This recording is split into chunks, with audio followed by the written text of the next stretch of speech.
साधो यह मुर्दों का देश, साधो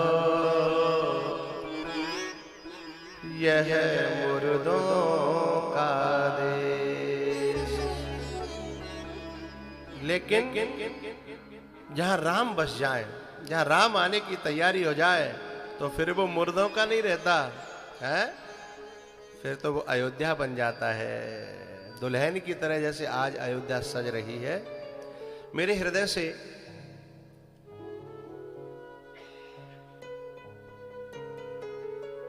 मेरा राजनीतिक पार्टियों से कोई लेना देना बहुत नहीं रहता, लेकिन यहां जो आनंद आया है उसमें कहीं ना कहीं हमारे प्रिय योगी जी का, मोदी जी का हाथ है। इसलिए उनके लिए बार बार भीतर से शुभकामनाएं निकलती हैं कि भगवान उन्हें और आगे ले जाए और आगे ले जाए, और यदि वो हों ऊंचे से ऊंचे पद पे, तो मैं चाहता हूं कि दुनिया ऐसी हो जाए जैसी अयोध्या हो गई है।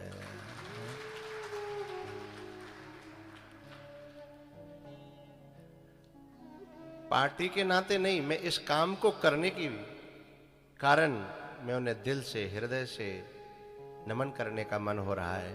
आज कितना सुंदर वातावरण।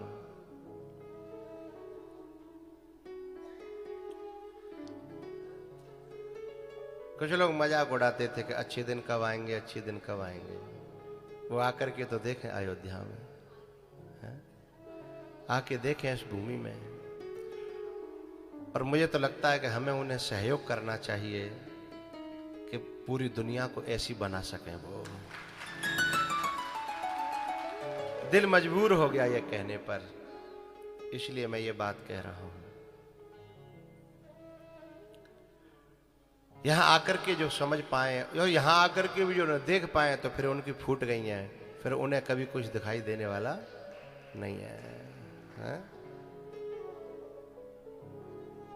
तो भरत जैसा कोई संत, भरत जो है, जब तक राम नहीं आए तब तक क्या बन के रहे? भगवाधारी। उन्होंने अयोध्या को शमशान से पुनः अयोध्या बनाया, है ना?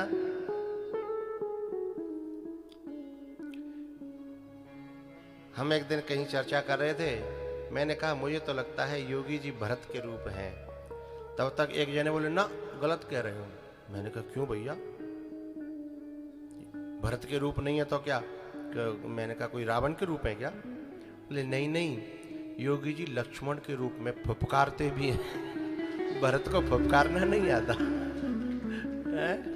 बोले लक्ष्मण है। तो मैंने कहा तुम तो एक इनडायरेक्टली उन्हें नाग कह रहे हो, नाग। तो फिर मेरे मन में चिंतन चला, तो मुझे कई चीज उनकी उसकी बात में सही घटी है। सही बात घटी इन्हीं लोगों में कहने वाले। उन्होंने कहा हमें तो लक्ष्मण लगते हैं। मैंने कहा कैसे?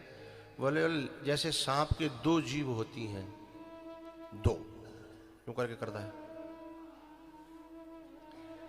बोले ऐसे योगी जी की दो जीभ हैं, एक से बुराइयों को चाट जाते हैं और एक से राम का गुण गाते हैं।